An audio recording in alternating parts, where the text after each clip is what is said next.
नमस्कार dear students, मैं Devang sir एक बार फिर से इकोनॉमिक्स का वीडियो लेक्चर लेके आ रहा हूं। As we all know that chapter number 3 demand are going on. Chapter number 3 demand के लिए ये लास्ट वीडियो लेक्चर रहेगा। ये वीडियो लेक्चर में सबसे पहले हम पढ़ेंगे short note of demand function, then explain price elasticity of demand and its types, then explain income elasticity of demand and its types, and last explain cross elasticity of demand and its types. Okay, so ये lecture में मैं types of elasticity of demand पढ़ाने वाला हूं। There are three types of elasticity of demand: price elasticity, income elasticity and cross elasticity. क्यों ये elasticity of demand हमको पढ़ना पड़ता है?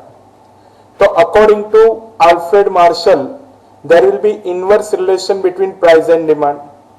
So if price going to be increased, then demand going to be decrease, and price going to be decreased, then demand going to be increase. But how much price going to be decrease, then how much demand going to be increase, and how much price going to be increase, then how much demand going to be decrease. So this kind of matter or this kind of solution we have to find from elasticity of demand. यानी कहने का meaning ये है, बराबर price में कितना change होता है, व्हाट एवर इंक्रीज डिक्रीज, और उसके सामने डिमांड में इनवर्स चेंज कौन सा होता है, व्हाट एवर इंक्रीज डिक्रीज, वो हमको इलास्टिसिटी ऑफ डिमांड जो मेजरमेंट है उस पर से पता चलता है। बराबर। सो स्टार्ट करते हैं सबसे पहले डिमांड फंक्शन से। बराबर। Okay, now on your screen there will be a genuine answer, short note of demand function. First we have to see that meaning. पहले मीनिंग देखेंगे। मीनिंग में पहले ये फंक्शन क्या है। Function is a kind of mathematical notation, and then हम demand function का meaning पढ़ेंगे। See the cause effect of relationship between variables can be expressed in a functional और mathematical notation is called function. Okay, the cause effect of relationship between variables can be expressed in a functional or mathematical notation is called function. And now meaning for demand function. A functional relationship between demand for goods and services and determinants of demand is called demand function. I mean to say there is a functional relation between a demand of goods and services and determinants of demand. यानी demand and determinants of demand, ये दोनों का जो एक functional relationship जो होता है वो रिप्रेजेंट किया जाता है, वो होता है डिमांड फंक्शन। बराबर। तो मीनिंग इस तरीके से हमको रिप्रेजेंट करना है, पहले what is function and then demand of function of demand. बराबर। तो इस तरीके की डिटेल इसके अंदर आती है। नाउ डिमांड फंक्शन मीन्स अब रिप्रेजेंट करते हैं हम डिमांड फंक्शन को। देखिए स्क्रीन पे आपको डिमांड फंक्शन दिखाई देगा। उसको इस तरीके से बोला जाता है, D of X is equal to function of P X P Y P E T Y U. I again repeat, D of X is equal to function of P X P Y P E T Y U. Whereas what is d of x? D of x means demand for commodity x. F means what? F means functional notation. Px means price of commodity x. Py means price of related commodity y. Pe expectation regarding future prices. T means taste and preferences of the consumer. Y consumer's income, and last U means other factors. So we can understand properly demand function. D of x is equal to function of px, py, pe, ty, u. बराबर। देखिए ये जितनी भी detail demand function के अंदर आ रही है उसमें both demand and determinants of demand, ये दोनों इसके अंदर इंक्लूड हो रहे हैं। बराबर। डिटर्मिनेंट्स ऑफ डिमांड हम आगे फैक्टर्स अफेक्टिंग टू डिमांड के नाम से पढ़ चुके हैं, तो ये हमको ध्यान रखना है। बराबर। तो ये हो गया शॉर्ट नोट डिमांड फंक्शन के लिए। Okay Okay students, a new genuine answer on your screen. Explain price elasticity of demand and its types. These answer considered 5 marks. First of all, we have to start this answer from meaning. Here meaning, general meaning, first of all we have to see. The ratio between percentage change in the demand and percentage change in price is known as elasticity of demand. I again repeat, the ratio between percentage change in demand and percentage change in price is known as elasticity of demand.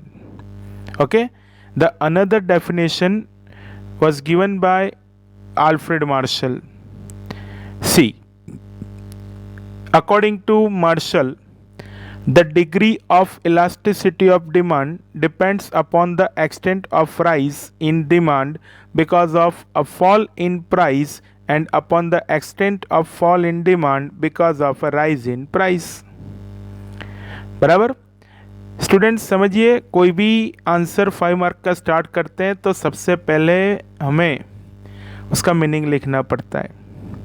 Proper meaning लिखने के बाद ही बराबर हम आगे वो answer बढ़ा सकते हैं। बराबर। तो ये हो गया meaning for price elasticity of demand. Okay, now equation. See, elasticity of demand is equal to percentage change in demand upon percentage change in price. Meaning के साथ इसको कंपेयर करते हैं। अब देखिए, पहले percentage change in price and percentage change in demand. General meaning मैंने बताया, उसमें ratio between percentage change in demand and percentage change in price, यानी ये दोनों का रेशियो होता है, वो प्राइस इलास्टिसिटी ऑफ डिमांड होता है। मार्शल बता रहे हैं, the degree of elasticity of demand depends upon the extent in rise in demand. Demand आप ऊपर देख सकते हो इक्वेशन में, because of a fall in price. Price की डिटेल नीचे देख सकते हो इक्वेशन में। बराबर। And upon the extent of fall in demand because of a rise in price. यानी पूरा मीनिंग जो है वो इक्वेशन पे डिपेंडेंसी रखता है। इक्वेशन प्रॉपर आप शो करते हो तो इट इज़ गुड। बराबर। तो ये इक्वेशन की बात हुई। Now types. There are 5 types for price elasticity of demand. Number 1, relatively elastic demand. Number 2, relatively inelastic demand. Number 3, unit elastic demand. Number 4, perfectly elastic demand. And number 5, perfectly inelastic demand. These all 5 types having different kind of value. See, EP is the formation or EP is the symbol for elasticity of demand. I mean to say price elasticity is equal to EP. Relatively elastic demand means EP greater than 1. Relatively inelastic demand means EP less than 1. Unit elastic demand means EP is equal to 1. And perfectly elastic demand means EP is equal to infinitive, and perfectly inelastic demand means EP is equal to 0. So we have seen that there are 5 types of price elasticity of demand. बराबर। तो ये हम properly ध्यान रखेंगे। बराबर। Now students, number 1, relatively elastic demand. हम ये सारे टाइप्स जो है प्राइस इलास्टिसिटी ऑफ डिमांड के, उसमें ईच एंड एवरी टाइप के लिए डायग्राम भी शो करेंगे। डायग्राम के भी मार्क्स होते हैं। Okay, see, first of all diagram आपको दिखाई देगा स्क्रीन पे रिलेटिवली इलास्टिक डिमांड के लिए। उसमें demand for commodity on X axis and price of commodity on Y axis दिखेगा। P1 M1 आप देखोगे तो एरो ऐसे इस तरीके से शो किए हुए, तो पता चल जाएगा कि percentage change in demand is more than percentage change in price. बराबर, तो ये हमको पता चलना चाहिए। More than that means higher than. अब डिटेल देखते हैं, ध्यान रखिए, एकदम इजी हो गया। If percentage change in demand is higher than percentage change in price is known as relatively elastic demand और इलास्टिक डिमांड। बराबर, the value of relatively elastic demand is more than 1, I mean to से greater than 1। For example TV, car, AC, this all kind of luxury goods having relatively elastic demand. और diagram में क्या दिखाया हुआ है वो details show कीजिए। इन the diagram demand is on x-axis and price is on y-axis. As per the diagram, percentage change in demand is higher than percentage change in price, so elastic demand arise. बराबर, ये पता चलना चाहिए। Okay, तो ये हुआ first type, relatively elastic demand. बराबर, जिसकी वैल्यू मोर देन 1 रहती है, क्योंकि इसमें डिमांड में जो परसेंटेज चेंज होता है वो प्राइस में परसेंटेज चेंज होता है उससे ज़्यादा होता है। Okay, now second point, relatively in elastic demand. सबसे पहले डायग्राम देखिए। Demand for commodity on X axis and price of commodity on Y axis. P1 M1 आप एरो देखोगे तो आपको पता चलेगा there is percentage change in demand is less than percentage change in price. यानी मेरे कहने का मीनिंग है प्राइस में जो चेंज होता है वो ज़्यादा है और डिमांड में जो चेंज होता है वो कम है। बराबर, यानी रिलेटिवली इन इलास्टिक डिमांड में there will be the less percentage change in demand compare to price. अब हम डिटेल में देखेंगे। If percentage change in demand is less than percentage change in price is known as inelastic demand, I mean to say relatively inelastic demand. बराबर, the value of relatively inelastic demand is less than 1. For example, milk, grain, vegetable, all kind of primary needs having relatively inelastic demand. Okay, in the diagram, demand is on x-axis and price is on y-axis. As per the diagram, percentage change in demand is less rather than percentage change in price, so inelastic demand arises. यानी कहने का meaning ये है कि भाई price जो है उसमें जो चेंज होता है, बराबर, तो उसकी वजह से डिमांड में भी चेंज होता है, लेकिन यहाँ पे प्राइस में जो चेंज होता है वो डिमांड में चेंज होता है उससे ज़्यादा है। इसलिए यहाँ पे रिलेटिवली इन इलास्टिक डिमांड बराबर का रिप्रेजेंटेशन हम कर सकते हैं। So if the relatively in elastic demand arise the value will be less than 1, यानी एक से कम होगी वैल्यू, तो ये हमको ध्यान रखना है। I again repeat, relatively in elastic demand having less than 1 value, बराबर, and all kind of primary needs having relatively inelastic demand. Okay, now point number 3, unit elastic demand. First of all, see the diagram. Demand for the commodity noted on x-axis and price of commodity noted on y-axis. See the movement on price on y-axis P to P1 and see the movement of demand on x-axis M to M1.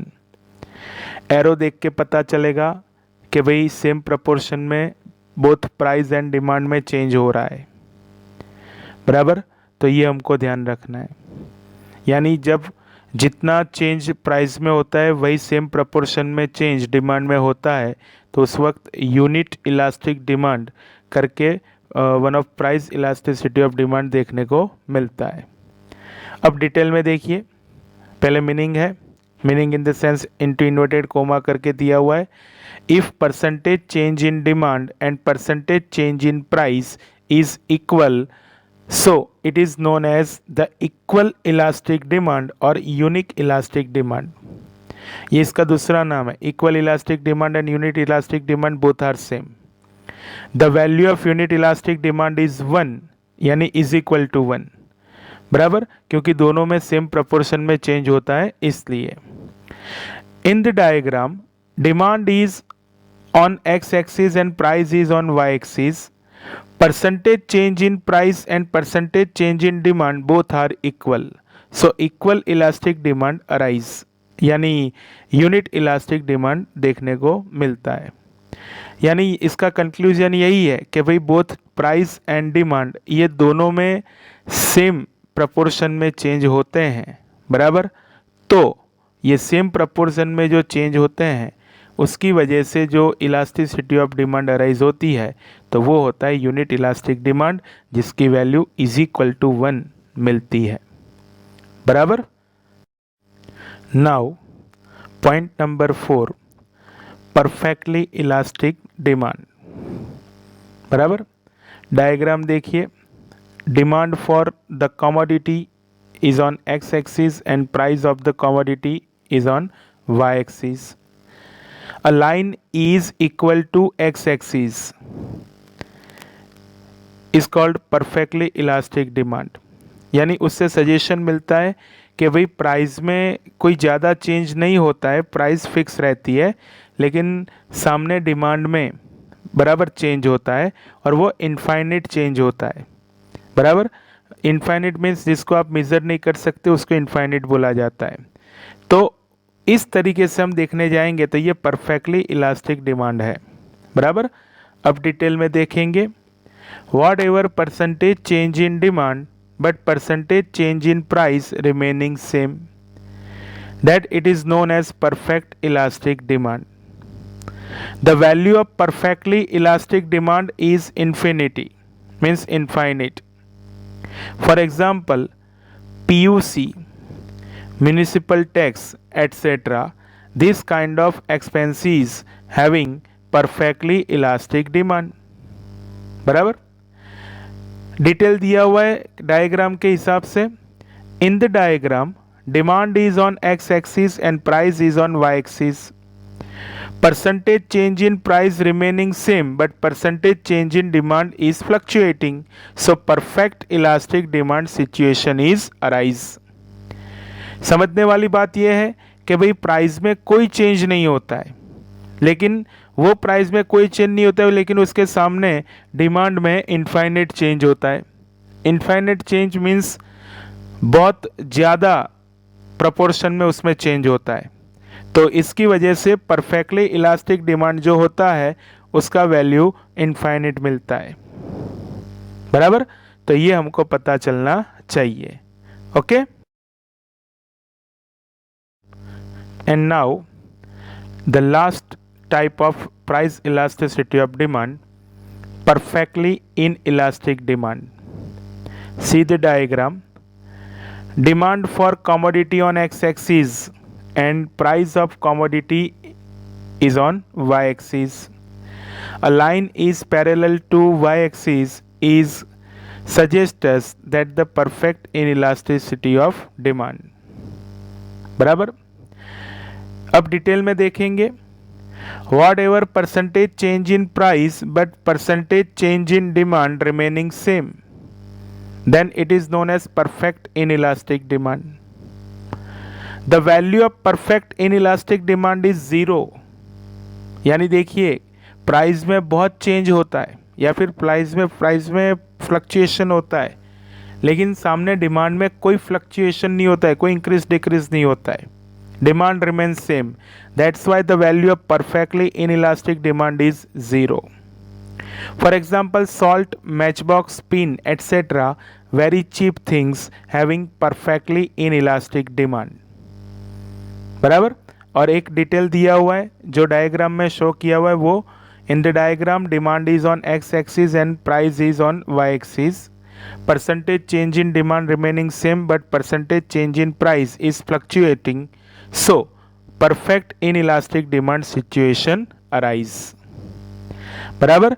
तो detail भी वही suggestion दे रही है कि price में change होता है लेकिन डिमांड में कोई चेंज नहीं होता है, और उसकी वजह से जो प्राइस इलास्टिसिटी ऑफ डिमांड देखने को मिलती है वो होती है perfectly in elastic demand.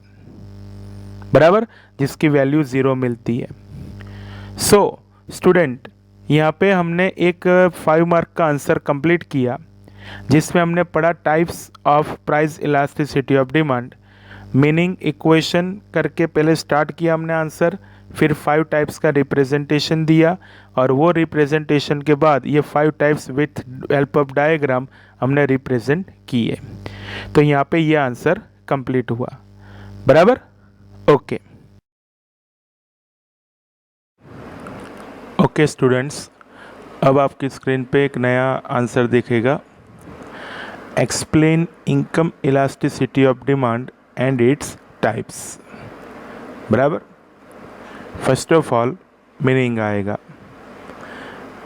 Meaning पहले देखिए, change in demand of a good because of a change in income of a customer that extent called income elasticity of demand.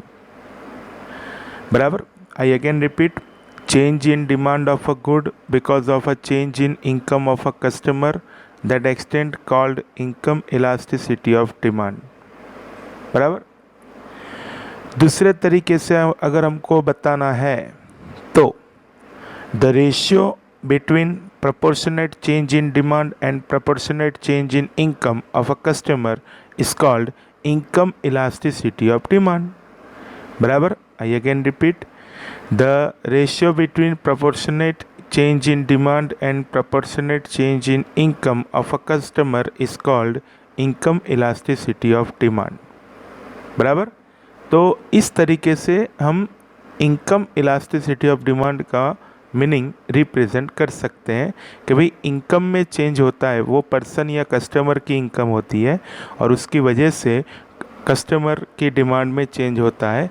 बराबर, यानी गुड की जो डिमांड करता है, कमोडिटी की जो डिमांड करता है वो उसमें चेंज होता है, और वो जो एक्सटेंट होता है वो होता है इनकम इलास्टिसिटी ऑफ डिमांड।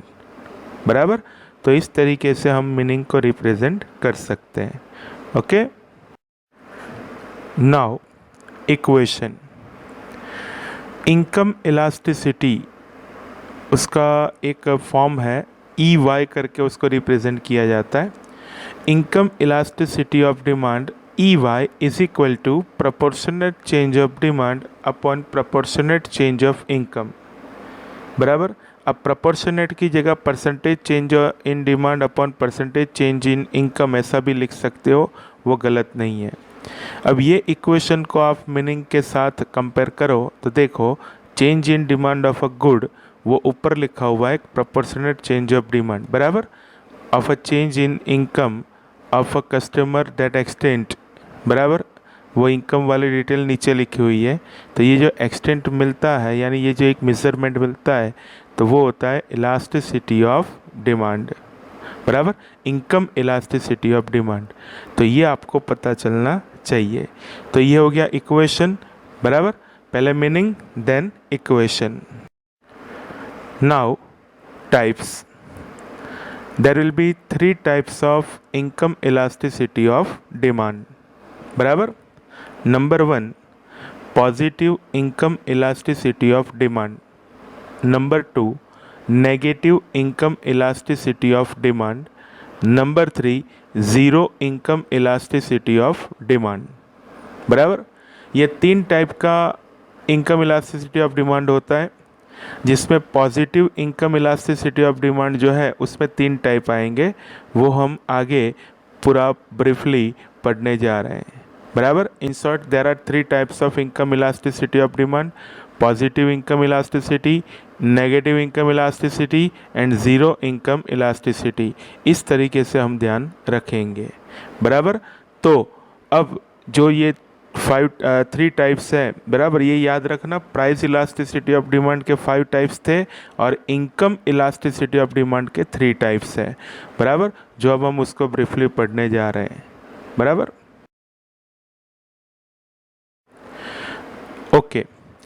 सबसे पहले positive income elasticity of demand.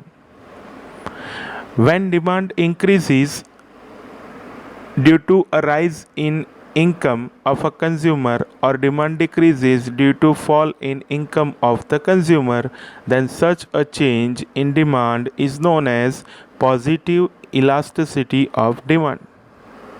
बराबर।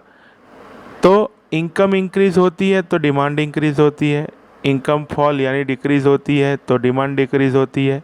बराबर। तो ये अगर सिचुएशन से जो इनकम इलास्टिसिटी मिलती है वो positive income elasticity of demand होती है। बराबर। There are 3 degree of in income elasticity of demand. बराबर।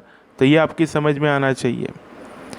इनकम इंक्रीज होती है, डिमांड इंक्रीज होती है, इनकम डिक्रीज होती है, डिमांड डिक्रीज होती है, और इसकी वजह से जो इनकम इलास्टिसिटी बनती है वो positive income elasticity of demand होती है। एंड उसका 3 टाइप होता है। There will be 3 types of positive income elasticity of demand. बराबर। Okay, first type of positive income elasticity of demand, greater than 1 और मोर देन 1 इनकम इलास्टिसिटी। बराबर। I again repeat, greater than 1 और more than 1 income elasticity. बराबर। सी, क्या उसकी detail होती है वो, if percentage change in demand is higher than percentage change in income of consumer, then it is known as more than 1 income elasticity of demand और greater than 1 income elasticity of demand. For example, enjoyment goods means luxury goods. बराबर। जो luxury goods होते हैं, बराबर, उसकी income elasticity मोर than 1 देखने को मिलती है। तो ये हमको पता चलना चाहिए। बराबर। और इसका जो वैल्यू है आप देख सकते हो, हेडिंग के साथ इनटू ब्रैकेट करके ग्रेटर देन 1 लिखा हुआ है। तो मोर देन 1 और greater than 1 income elasticity of demand का वैल्यू ग्रेटर देन 1 और मोर देन 1 मिलता है। बराबर। In short, percentage change in demand is more than percentage change in income, then greater than 1 और more than 1 income elasticity of demand will be arise. बराबर। Now point number 2, less than 1 income elasticity. बराबर। Into bracket करके लिखा है तो उससे पता चलता है कि भाई लेस देन 1 इनकम इलास्टिसिटी की वैल्यू लेस देन 1 मिलती है। बराबर। क्या होता है less than 1 income elasticity of demand? देखिए, if percentage change in demand is less than percentage change in income of consumer, then it is known as less than 1 income elasticity. I again repeat, if percentage change in demand is less than percentage change in income of consumer, then it is known as less than 1 income elasticity. For example, primary goods. I mean to say जो primary goods होती है उसकी income elasticity less than 1 होती है। Less than 1 यानी क्या है? Percentage change in demand is less than percentage change in income, यानी इनकम की कंपैरिजन में डिमांड में कम चेंज होता है, तो वो income elasticity less than 1 income elasticity होती है। प्राइमरी गुड्स की इनकम इलास्टिसिटी बराबर ये टाइप की देखने को मिलती है। Okay. And third type, unit income elasticity, into bracket करके लिखा हुआ है इज इक्वल टू 1, यानी उसका मीनिंग ये है कि उसका जो मेज़रमेंट है वो इज इक्वल टू 1 मिलेगा। If percentage change in demand and percentage change in income of consumer remaining same equal, then it is known as unitarily income elasticity or unit income elasticity or equal income elasticity। यानी both demand and income ये दोनों में same proportionate में change होता है, तब ये type की elasticity of demand, income elasticity of demand देखने को मिलती है, और इसकी जो वैल्यू है वो 1 होती है। बराबर। तो ये 3 पॉइंट हमने देखे, ग्रेटर देन 1, लेस देन 1 और unit income elasticity of demand. These are the types of positive income elasticity of demand. बराबर, ये 3 positive income elasticity of demand के टाइप्स है। Okay, now second type of income elasticity, negative income elasticity of demand. बराबर, right side पे आपको ये detail देखने को मिलेगी आपकी स्क्रीन पे। बराबर, समझते हैं क्या है। देखिए, मैं स्टार्ट करता हूँ। With the rise in income of a consumer, if demand decreases, और with the fall of income of a consumer, if demand increases, then such elasticity of demand is known as negative income elasticity of demand। बराबर, समझिए, if income rise then demand decrease, if income fall then demand increase। तो ये type के situation में जो income elasticity of demand create होती है वो नेगेटिव होती है। बराबर, for example inferior goods, inferior goods नाम सुना है आपने, गिवन गुड्स। बराबर, inferior goods have this type of income elasticity of demand. बराबर, जो गिवन गुड्स होती है उसकी income elasticity of demand negative होती है। बराबर, तो ये हमको पता चलना चाहिए। बराबर, टोटली आप देख सकते हो पॉजिटिव एंड नेगेटिव ये दोनों एक दूसरे के बराबर डिफरेंस में भी आ सकते हैं। बराबर, तो इस तरीके से हम ध्यान रखेंगे। बराबर, इनकम राइज इंक्रीज होती है तो डिमांड डिक्रीज, इनकम डिक्रीज होती है तो डिमांड इंक्रीज होती है। तो ये इनफीरियर गुड्स की बराबर प्रोपोर्शनेट में खास कर देखने को मिलता है। Okay, and the third type of income elasticity of demand is zero income elasticity of demand।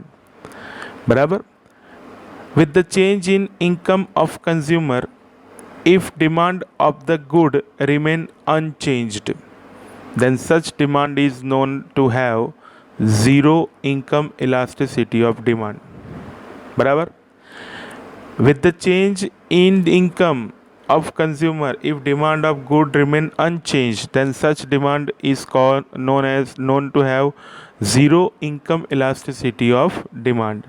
यानी इनकम में चेंज होता है लेकिन उसके सामने डिमांड में कोई चेंज नहीं होता है, demand remain unchanged, then such a income elasticity of demand known to have zero income elasticity of demand। बराबर, for example pin, salt, post card, matchsticks have zero income elasticity of demand. बराबर, very cheap price goods. बराबर, very cheap price goods having zero income elasticity of demand.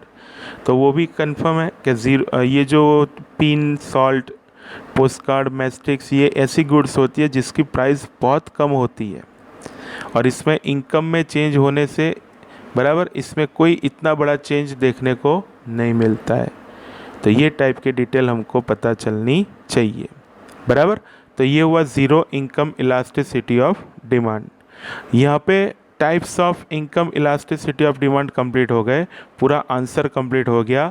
बराबर, तो ये आप ध्यान में रखना। बराबर, तो I have completed meaning of income elasticity of demand and its types. बराबर, यानी ये डिटेल यहाँ पे कंप्लीट हो गया। Let's move forward. बराबर,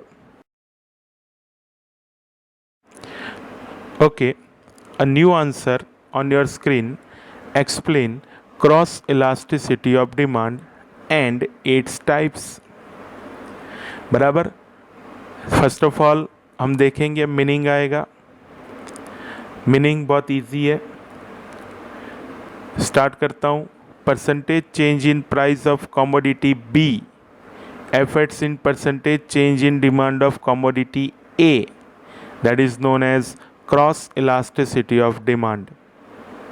बराबर, यानी मीनिंग पर से पता चल रहा है कोई एक कमोडिटी या एक गुड के प्राइस में परसेंटेज चेंज होता है तो उसकी वजह से दूसरी कमोडिटी या गुड में बराबर उसकी डिमांड में परसेंटेज चेंज देखने को मिलता है। बराबर, आपको एक इक्वेशन भी दिखाई देगा cross elasticity of demand is equal to percentage change in demand of commodity A upon percentage change in price of commodity B. यानी क्रॉस इलास्टिसिटी ऑफ डिमांड हमको सजेशन दे रहा है कि किसी एक गुड़ की प्राइस में चेंज होता है, उसकी वजह से दूसरी गुड़ की डिमांड में चेंज देखने को मिलता है। तो उस वक्त जो चेंज देखने को मिलता है वो होता है क्रॉस इलास्टिसिटी ऑफ डिमांड। तो ये हमको पता चलना चाहिए, बराबर। तो ये हुई detail cross elasticity of demand का meaning and equation. Okay, now types of cross elasticity of demand. There are three types of cross elasticity of demand. Number one, positive cross elasticity of demand. When two goods are suitable goods, then such a cross elasticity of demand being called positive cross elasticity of demand. For example, tea and coffee, Fanta and Mirinda, बराबर। यानी substitute goods देखने को मिलती है, उसकी cross elasticity of demand positive होती है, बराबर। Second point, negative cross elasticity of demand when two goods are demand dependable, for example petrol and car, tyre and tube, shoes and socks. These kind of demand dependable goods having negative cross elasticity of demand. And number three, zero cross elasticity of demand when two goods are undependable goods, that means individual goods, for example tea and petrol, shirt and socks. Such a type of goods having zero income elasticity of demand, बराबर। तो ये हमको पता चलना चाहिए। ठीक है, ये टाइप की डिटेल देखने को मिलती है, तो ये टाइप की क्रॉस इलास्टिसिटी होती है। In short, substitute goods having positive elasticity of demand, demand dependable goods means negative income elasticity of demand, and undependable और independent goods having zero cross elasticity of demand, बराबर। तो यहाँ पे ये detail पूरा complete हो गया, types of cross elasticity of demand, बराबर। तो ये आंसर इतना ही बनता है क्रॉस इलास्टिसिटी ऑफ डिमांड के लिए, पहले मीनिंग और देन टाइप्स, दैट्स ऑल। यहाँ पे ये आंसर कंप्लीट हो गया, और सबसे बड़ी बात, चैप्टर भी कंप्लीट हो गया, चैप्टर नंबर 3 बीइंग ओवर, बराबर। Types of elasticity of demand हमने पढ़ लिया, पहले प्राइस इलास्टिसिटी पढ़ा हमने, बराबर। प्राइस इलास्टिसिटी ऑफ डिमांड वो डायग्राम के साथ उसके टाइप्स भी पढ़े, then income elasticity of demand पढ़ा हमने, और लास्ट में क्रॉस इलास्टिसिटी ऑफ डिमांड, बराबर। तो ये पूरा थर्ड चैप्टर बराबर कंप्लीट हो जाता है। तो स्टूडेंट्स, ये लेक्चर में इतना ही रखता हूँ, यहाँ पे थर्ड चैप्टर कंप्लीट हो गया। बाकी नेक्स्ट लेक्चर में जब हम मिलेंगे तो आगे नया चैप्टर हम पढ़ेंगे। ओके, जय श्री कृष्ण।